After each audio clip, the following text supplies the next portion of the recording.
Okay, good afternoon, everyone. Tim Harris here. I've got my buddy Mike Hambright with me. I'm going to let Mike do most of the talking today, but most of you on this call know me, know that I'm an active wholesaler, do 5 to 6 wholesales a year.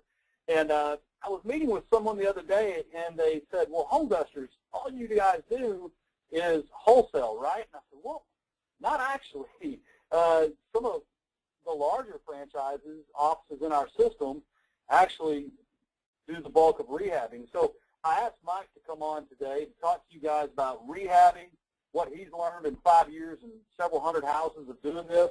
So Mike, thanks for joining. Hey, Tim, thanks. I'm glad I'm here.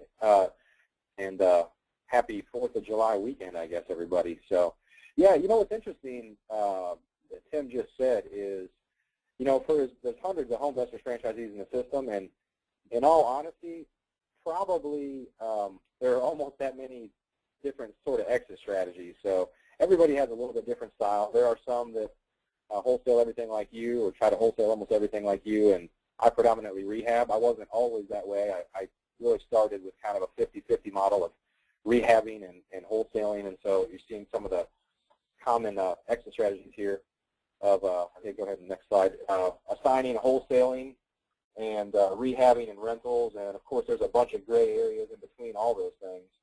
But I've really kind of fallen in love with rehabbing, and in all honesty, when I say I've fallen in love with it, it's definitely a lot more painful to rehab and retail, as you know, Tim, we've discussed many times. It can be painful, and we'll talk about some of those pain points there. But to be real honest, the reason I do it is I make more money doing it, and I get a little more enjoyment out of rehabbing and retailing. But so you're seeing here the kind of the most common exit strategies. Most people on the call know this. Assigning and wholesaling is real common. And one of the things that I like to talk to people about is if you kind of imagine almost a supply chain of you know, kind of raw materials to a finished product, and you can kind of see that dotted line there in the slide. That's, you know, it's hard to tell exactly where that line is. It's different on every house, but somewhere there's the ability to wholesale it onto somebody that's going to retail it. And I kind of have some photos above here of, you know, any product you can make it up. It's, sometimes I say, hey, it's like a chair. It starts off with raw materials and then goes to the factory that's going to add some value. And then a transportation company or distribution company is going to add value all the way to a retail store, all the way to the end consumer. And it's really not a mistake that I give an example like this, because before I got into real estate investing, my background was retail at the kind of executive level. And so I always think about the home buying business in this way. That in many ways, it's just like my background is kind of a merchant, is you're trying to find products or source products at a price that allows you to add value and make money at the end when you sell it. And real estate really is no different. So even though we're not going to talk a lot about wholesaling and assigning today, if you kind of think of that dotted line there, if you're able to buy below that, you have the ability to sell that onto somebody, to sell that house onto somebody like myself that's going to rehab and retail it. Or if you buy below that line, you can kind of make some money on the wholesale margin and then again on the retail margin if you take it all the way to the consumer, which is what I tend to do. So, you know, one thing that a lot of people get hung up on, or really kind of forget about, I should say, is if you bought, everybody wants to know, if you bought the house for this and you sold it for that, wow, you must have made a bunch of money. But now, ideally, you're always making money doing this model, and we've lost money, to be honest, on very few houses after hundreds of houses, and because we try to stay very conservative. But you just, I know it's intuitive when I say this, but there's just a ton of expenses in this business. From holding costs, and if you're using hard money, you know, it gets really expensive. Even if you're not, you've got to consider all the holding costs, utilities, mowing the lawn, cleaning the pool, trimming the trees, whatever it is that you have to do the whole time you're holding a house, in addition to all the rehab costs and other costs that you have. There's obviously a lot of things in there, and have the ability to still make some profit on the deal. So, but I like, Mike, how on this slide you have the potential profit. I like how you didn't stretch it out to the end of the arrow, because at the end of the day, you can talk, everyone likes to talk about from the end of the arrow to the dotted line, but rarely do we ever get all the way into the end of the arrow. And at a time like right now, we may be getting to the end of the arrow, but it's not sustainable. Yeah, but I like that slide. Yeah, and it's also not an accident that I use the word potential because it's not always there. But things happen. You know, the last several years, it's been more of a buyer's market. We'll see how things change here, but buyers were, you know, it was very uncommon to not be paying some seller's concessions that they were negotiating in, us covering some closing costs and things like that. So, you know, it all comes down to where that dotted line is. And the reason that our business has been successful is we tend to buy deep houses. That's the reason why the home investors business is successful, because we really focus on buying houses deep and not taking a lot of unnecessary risk. But just wanted to show a little bit about that. So if we think about why you would rehab a house, and that might be relative to other exit strategies that you could do, is, you know, if you buy it right, there's an opportunity to make a significant return. If you didn't buy it right, you may have to retail it and rehab it because there's not enough money to then wholesale that or assign it. There's just not enough meat on the bones for you and the next guy. But so again, everything I say here, that you can't run a successful rehabbing business without buying houses right. But you've got to consider a lot of other things. And you know, everybody has their own opportunity cost. So what else could you be doing with your time? You got to consider that as well. And believe me, on some of these rehabs, I question that often. Is this the best thing I should be doing with my time right now?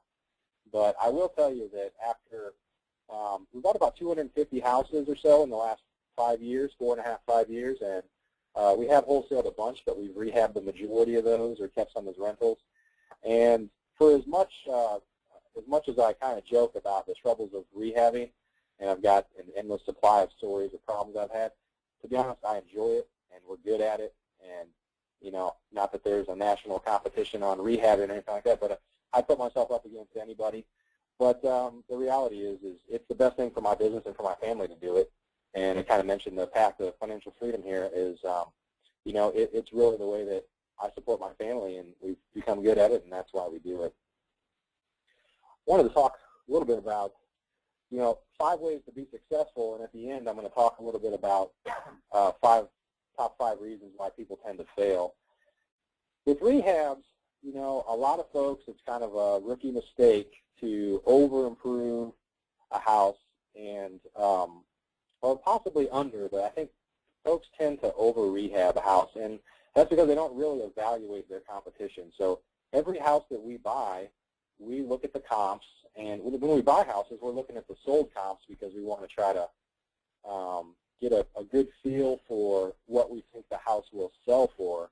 But we also are looking at the active comps, the houses that are for sale but haven't sold yet, because considering we tend to turn our house around in 3 or 4 weeks, you know, very likely most of those houses are going to be my competition. So I'm looking to see how do I beat them. And with owner-occupied houses where the owner lives in them, they're almost never done to the level that mine is. So I'm not too worried about beating them. But there are some other investors in the area that I might be up against, and I tend to, you know, look at them, the quality of their product, their price, and at the end of the day, we just have to beat them out. So it's really common for us to get a house under contract to buy, still have 3 or 4 weeks before we close on it, and, you know, so at the time we buy the house, we notice that within a couple doors down or across the street or down the street, there'll be a house that has a sign in the yard that's for sale. It's very common for us to get that house under contract, wait 3 or 4 weeks to close it, spend a month rehabbing it, put it on the market. We usually have our houses under contract to sell within a pretty short period of time, a week or so is typical for us or less. Wait 30 days to close it, and then we close it, and that house down the street still has a sign in the yard. And that's because we just beat them at their game. I mean, every time that's what we try to do. So, and every neighborhood is unique. So, and again, you know, you don't want to over or under rehab. I think it's another rookie mistake is to put too much money into a house, or, you know, in some instances not enough. But in my experience, people tend to overdo it. Pricing is super important. You know, you've got to look at what other houses are selling for. And I'd say one area that I want to talk about is a lot of folks tend to overprice their house because they say, this is so much nicer than every other house that I'm going to somehow create this market that's so much higher than what anything else is sold for.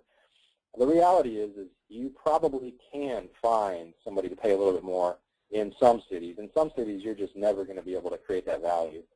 But some neighborhoods in some cities, you can. The problem is you're probably going to run into issues with appraisals. And so you got to think through things like that, where you might find somebody that's willing to pay more for a house. And I've got plenty of examples of where we kind of priced it at a little bit of a premium.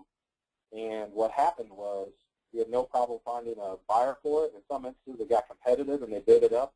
And the first thing that runs through my mind is, hey, that's great, but is it going to appraise? And sometimes it doesn't. And it's unfortunate when that happens, but I'm generally not surprised. Especially in this market, we found that we're kind of pressing the envelope on getting more and more for houses, and it's always in the back of my mind, wow, I got X dollars above asking price. I had 8 full price offers or above price offers, and I'm always worried about that appraisal. And a lot of appraisers have been trained to be overly conservative over the past few years, and they tend to be looking at comps that are 6 to 12 months old right now instead of kind of the leading edge of what's happening. So we're up against that. I'll tell you, Mike, it's funny you said that, because I was telling you before this call that I recently sold my personal residence, and I'll just never forget, because my wife, she's a realtor, and she priced it a little high than what we thought, about $30,000 more than we thought last year. And when it sold, that was the first thing I said. Well, that's great. You think it'll appraise? So I think that's a lot of people right now are starting to push that price envelope, and it's just like you just said, though, just be a little careful. And I want to touch on one thing that Mike said on the previous slide and on this slide. So someone like me, I was raised as a contractor. My stepdad built houses. So I was raised working on houses. And that's actually one of the reasons I'm not a good rehabber, because the over-rehab, that's me. I mean, I want to fix everything perfect and just rip that out, replace that, and that's why it's kind of what you said.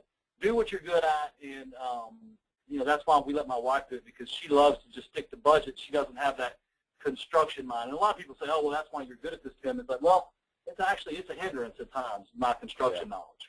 Yeah, to give a little spoiler here, one of the things on the top 5 reasons people fail is they fall in love with the deal or the house. So right. We'll come back to that. But I'd say, generally speaking, a lot of folks, I'd say, certainly folks outside of the home investor system that are really trained classically to buy deep have a tendency to pay a little bit too much for houses.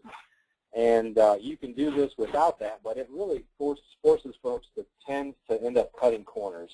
And I'd say there's a big difference between being frugal and cutting corners, things that are going to come back around. And so when you've done as many houses as I have, or as Tim has for sure, it's really important to not cut corners. I like to sleep at night. I really take a lot of pride in our jobs, and it's not necessarily the type of pride that makes me want to move into all my houses, but it's the type of house that, relative to the neighborhood or the market, I feel real happy that we put a good product out. And if somebody were to come back and say something was wrong with it or something was messed up, I would be upset about that.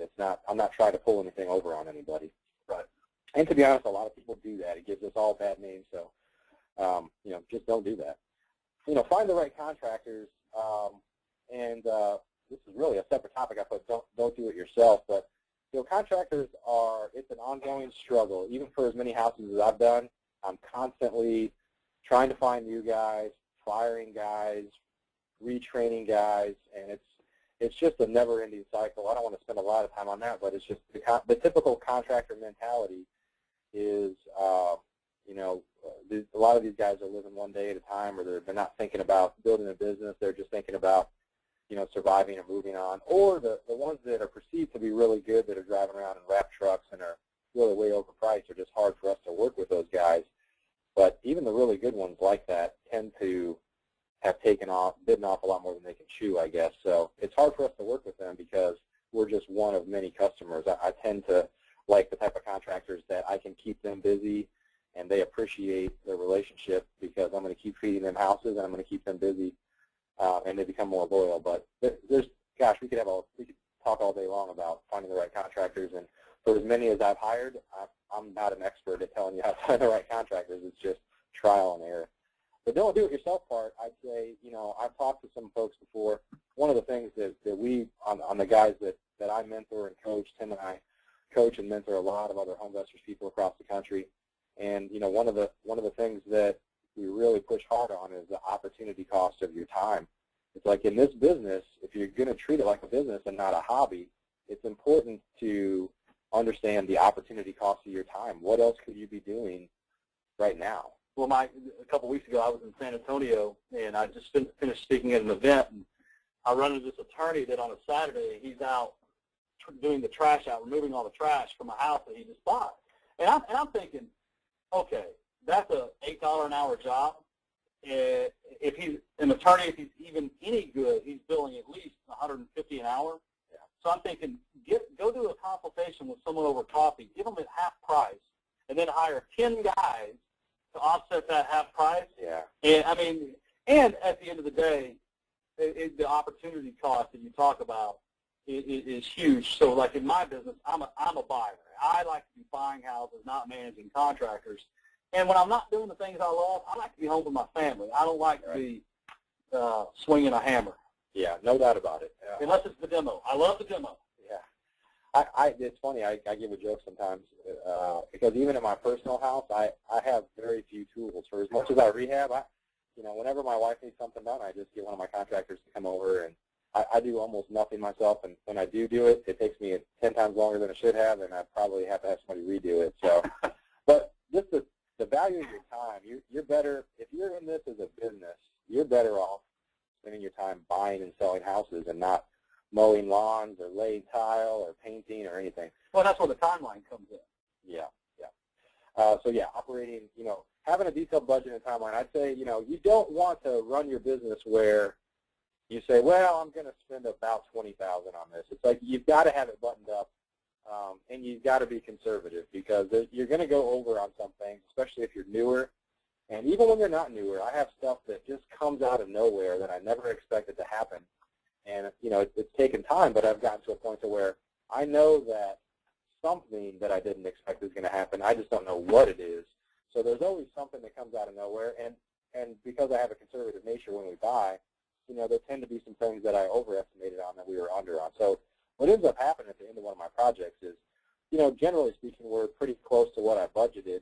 But if you were to look at the geography of the numbers, I was way over on the tile and way under on the carpet, and it all tends to kind of wash out. But it's really important to have that budget. And if you're doing this as a business, it's important to have that as a budget because at the end of your project, you can look at what you were off on and learn from the next time around.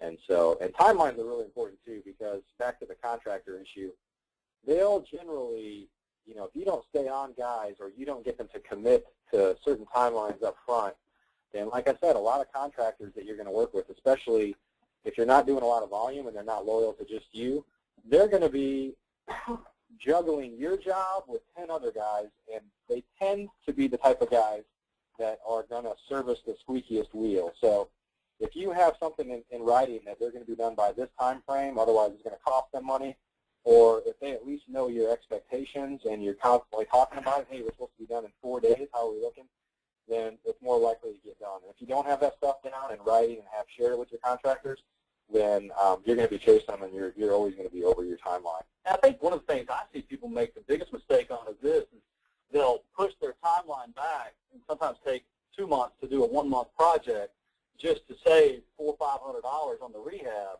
and and you have $600 more in holding costs. Yeah. Well, at a minimum, because if you do the math, if you've got a $100,000 interim loan at 10% interest, which most people on this call pay more than that for private money or hard money, it's about $27 a day. And so then when you in Texas, where the property taxes are so egregious, and insurance and utilities, and this time of year we have to mow the yard twice, 3 times a month. Before you know it, I would say that a $150,000 house costs about $1,500 a month to own while it's vacant, about 1%.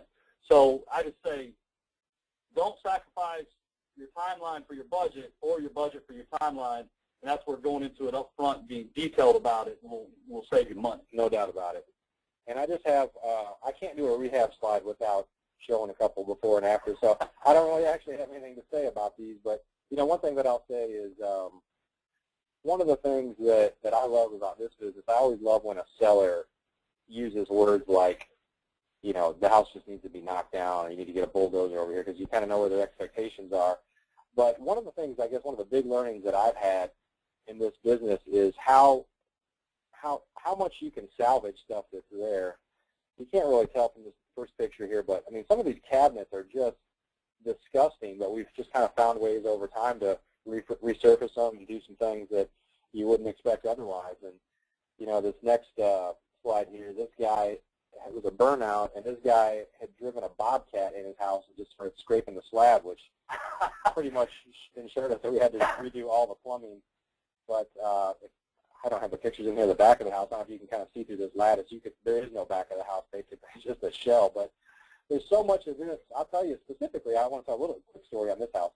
This is in a city of Farmers Branch, which is where my office is. And I bought the house, and then went over there the next day and saw this. You can't see this orange label on here, but it said that the house had been condemned and was scheduled for demolition the next day. And so we called the seller. Turns out the reason the guy accepted our price, which we've been negotiating for a year, is that, yeah, right there.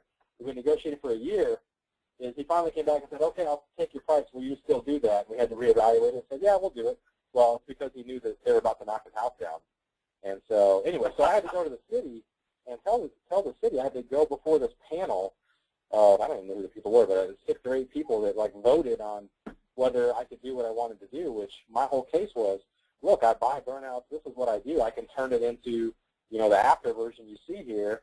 And they were behind 2 or 3 years on property taxes. And I said, look, if you bulldoze that house, you're never going to get that revenue, and you're going to mow this lot for the rest of your life because nobody is going to build on a lot in this town here based on the values. And I said, look, you let me close in a week, you're going to get all these back taxes.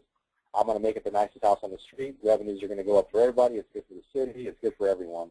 And after I gave my presentation, they had a bunch of criteria in there. If I didn't do this and didn't do that, then they could come back to me. But it ended up working out exactly as I planned because it wasn't my first rodeo.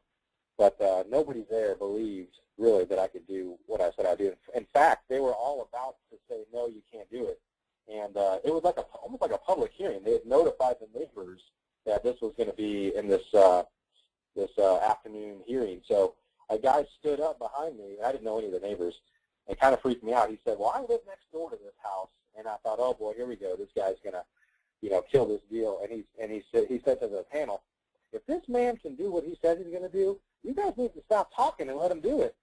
And so that's exactly what happened. So, it's just a little house in a lower-end neighborhood, but we basically turned it into a brand-new house. So, and there's just one more quick slide here of a before and after the outside. So this one's a little bit harder to tell, but this was another burnout. I didn't want to bore you guys with too many pictures. I'm proud of these things, but I know that you didn't come just to see a bunch of before and after pictures. So, but this is another one where nobody thought we could do what we did, and we did it. So, but one of the things we were talking about a little bit about retail is, and this is something that what I'm going to tell you is intuitive stuff. This isn't some groundbreaking comment that I'm about to make, but I think a lot of folks, when they think of I'm going to rehab and retail it, assume that I'm going to rehab it to the top of the market, or I'm going to make it a really nice product, and then I'm going to sell it. And it took some time. In fact, for the first couple of years that I was in the rehabbing business, we tended to do that. We would rehab it to make it a nice house in the neighborhood, and then we would sell it at the top of the market, the highest price that the market would allow. And, what happened was I tended to, in our market here, the median price point on a home is about $140,000, let's say. So I tended to focus on houses that were between $100,000 and $225,000. So I kind of carved out a specialty and said, if you're maybe 20%, 30% above or below the median price point, which is really kind of the first-time home buyer type house, then that's what I'm going to focus on. And I'm going to use the same materials on every house, and I'm going to kind of do it the same way. And the reason I did that is because I had way over rehabbed some lower dollar houses. So I think one one of the early houses that I had rehabbed, one of the first houses I rehabbed was about an $80,000 house, and we actually ended up way over rehabbing it, and to where everybody thought it was a castle, but the problem was it didn't appraise for the numbers we were trying to sell it for, and so that's why I focused in on that kind of $100,000 to $200,000 range. But over the past few years, and kind of what I realized, especially I'd say over the past 18 months, is we've started a strategy where sometimes we just clean them up a little bit and sell them as a deal. And I'll give you a couple of examples of I think I know for a fact it's real possible in some instances, if the house, now when I say this, the houses can't have like structural problems, they can't have foundation issues, electrical issues, they can't have any problems with the roof, but if they're kind of livable and somebody can get a loan on it, which a lot of the houses you buy are really just cosmetically outdated, you can play a couple of examples, maybe a $100,000 market value house, and you can put, I won't talk about what you buy it for, but whatever price you buy it for, in order to get it to sell at that level, you'd have to put $25,000 into it. So you have to invest $25,000 in the rehab. And in some instances, we found, well, I could just put $5,000 into it and sell it for $80,000. So the net to me ends up being the same. The benefit is that some people, especially in more working class neighborhoods, they really are excited about a deal. So, they may think that even though I'm thinking, wow, this house could use another $20,000, they may actually do the work. So they may, instead of me thinking, hey, it's going to cost me, $3,000 to retexture and paint this house, they're thinking, well, it's, $500 in paint and a case of beer for the buddies for a weekend, and they're evaluating it differently. And, one of the things that I say is I'm always kind of a sucker for a deal, so I'm the guy that has a bunch of clothes hanging in my closet that I thought was a really good deal because, it was a little tight, or I didn't quite like that color, or the sleeves were a little too short, but it's a good deal, so I'm going to buy it. And, now I've got a bunch of stuff in my closet with tags on it that I haven't worn for a year or two. But there's a lot of folks that just appreciate that deal, and I kind of compare it to, the Walmart model versus the Neiman Marcus model. Is there's some folks that like the deal. They like getting a good price on it. They like feeling they've got some sweat equity, and I just let them do the work. So in some instances, we make just as much money by rehabbing a house to a lower level because we're passing along a deal to that next person that is okay doing the work. One of the things I'd say on a house like that is it tends to be, if I said in our market, the median price point is around $140,000. I'd say houses under $100,000 here are where folks tend to like. These are some of the same folks maybe that are changing their own oil or cutting their own hair or whatever it might be. The farther up in the price points you go on houses, folks tend to want something that is more ready to go. You mean you don't change your own oil, Mike? No, I would have to throw my car away if I could try that. So, no, don't do that. Don't cut my own hair, even though it might look like it sometimes. Yeah, next slide. So, I want to talk a little bit about the 5 reasons that a lot of folks fail. And there's a whole industry. It's kind of funny. Before I got in this business, literally 5 years ago, I'd never bought a house in my life from an investment standpoint, just the house that my wife lived in, the house my wife and I lived in at the time. And so you don't really realize until you get into this industry of how much of there is kind of an underground market. Right. Everybody thinks, and there's still a ton of people that think that all real estate activity happens on the MLS, and that's just not true. And so what happens is there's a whole industry of what I'll say wholesalers that have popped up that serve that market that doesn't realize that it's easy to overpay for houses. So, I hate to say it, there's just a lot of suckers out there, and there's a subset of the real estate investment industry that serves those suckers by overpaying for houses, and folks tend to believe their numbers, the number of the person selling them. Oh, it only needs $10,000 to work. Okay, well, let me figure 10 then. If somebody else tells me that the house needs $10,000 to work, my first thought is, is it real? And I evaluate it myself. So you should always evaluate things yourself. But there's a lot of folks that tend to overpay for houses for that reason. I tell, Mike, as you mentioned, we mentor and train franchisees and investors across the nation. And the first thing I tell people is I cannot unbuy a house for you. I can help you develop your timeline. I can help you with pricing, financial analysis, business plans.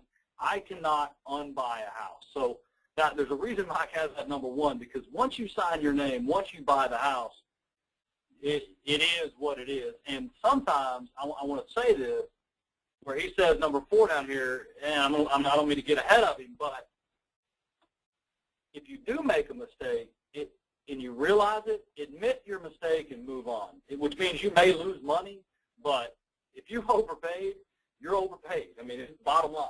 Yeah, you're not gonna change that. And under rehabbing it, unless it kind of fits the model that I just said, is not going to help you either. So we've got plenty of, or you know, if you kind of refer to the other slide of doing the work yourself, and we've had, I've seen carnage of people that pay too much for a house, and then they realize it after they own it, and then they say, well, I'm just going to do the work myself.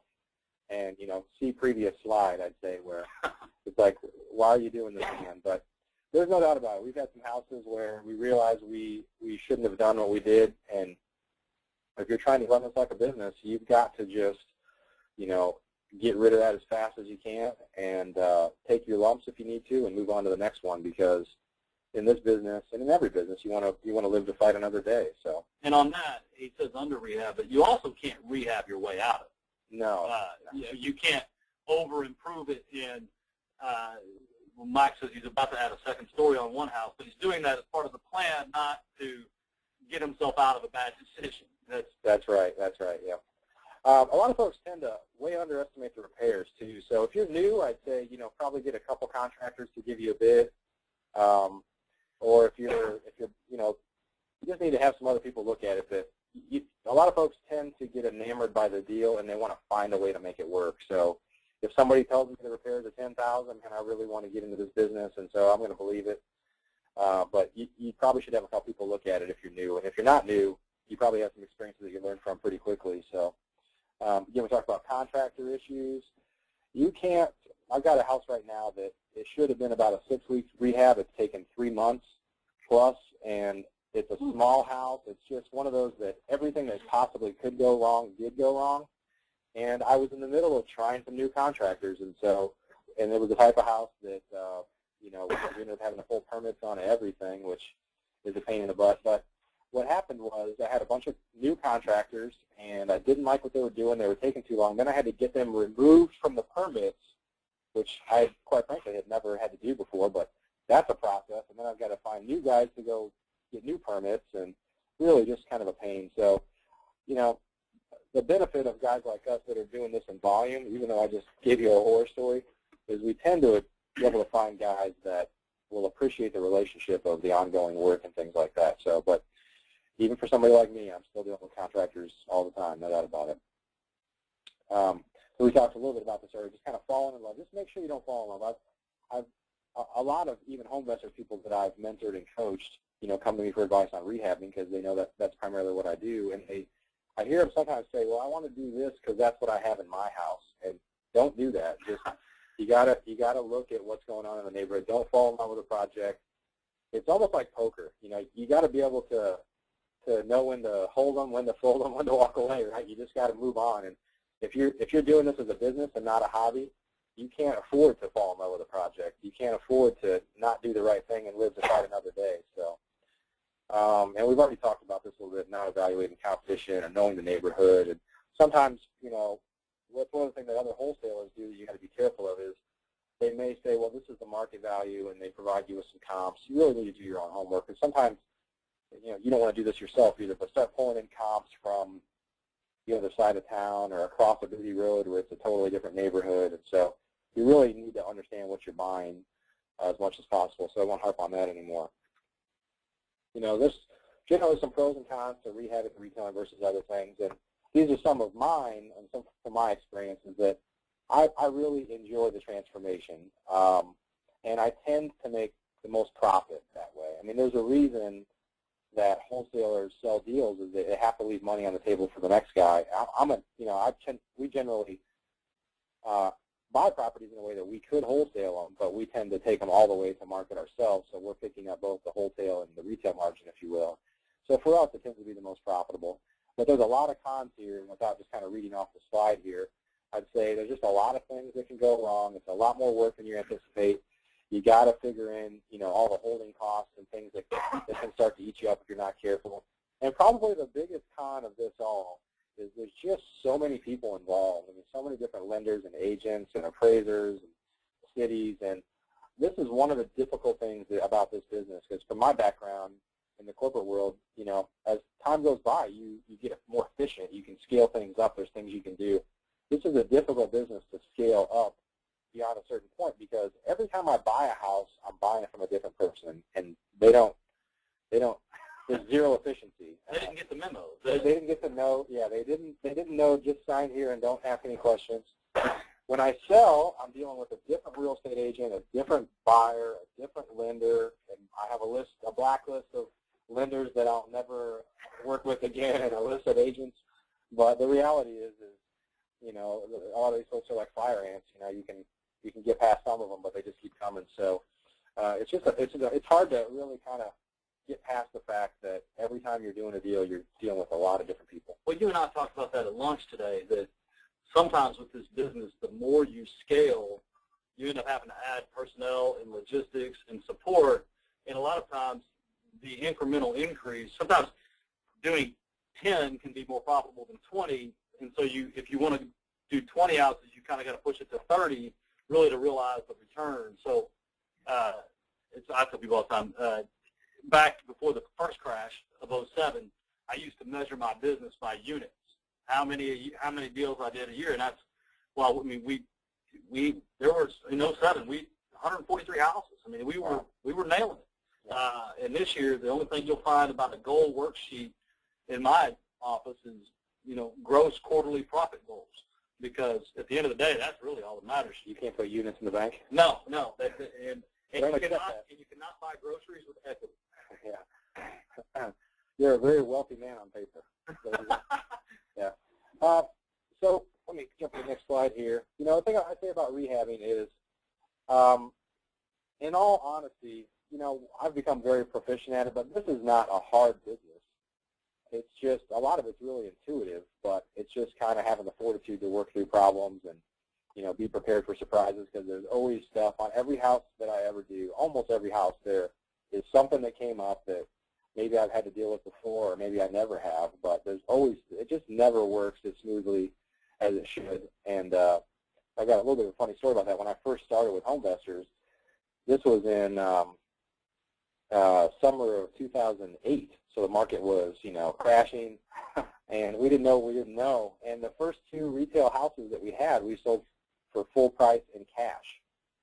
And at that point, it just kind of, you know, made it even worse for us, because we're like, man, it can't be this easy. And of course, it's not. But we just got lucky on the first couple. So you'll have some lucky ones in there and some smooth ones. But generally speaking, there's a bunch of stuff. So for us and for my wife and my family, this has really been a great business. But it's just, it never ceases to amaze me, the type of stuff that happens.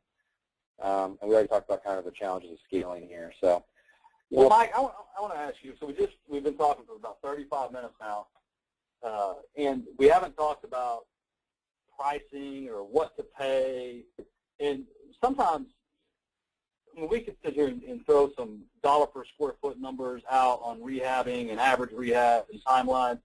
But I think it's important to point out that the reason is every neighborhood is different. And like you were saying, if you don't, the key to this business is understanding your competition in the specific neighborhood your house is in. Because a $10 a square foot rehab in East Dallas will not produce the same results as a $10 a square foot rehab in North Dallas or in Chicago or in L.A.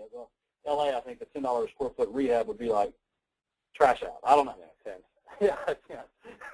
So I think, you know, as we get here, I think what some of the points that Mike made are, it's about, this business is about really understanding your local market, educating yourself, and doing your research, and not trying to do everything by yourself. You're going to need a mentor. You're going to need competent agents in the area that you're working in. You're going to need competent contractors, and it's always best to lean on someone like me or Mike or someone with a lot of experience to shortcut some of the pitfalls that we may have had to go through. And then that really just leads to the biggest challenge in this business is always finding deals. And as it heats up and becomes a seller's market, that challenge will get even worse, even harder, even larger and larger. Yeah. So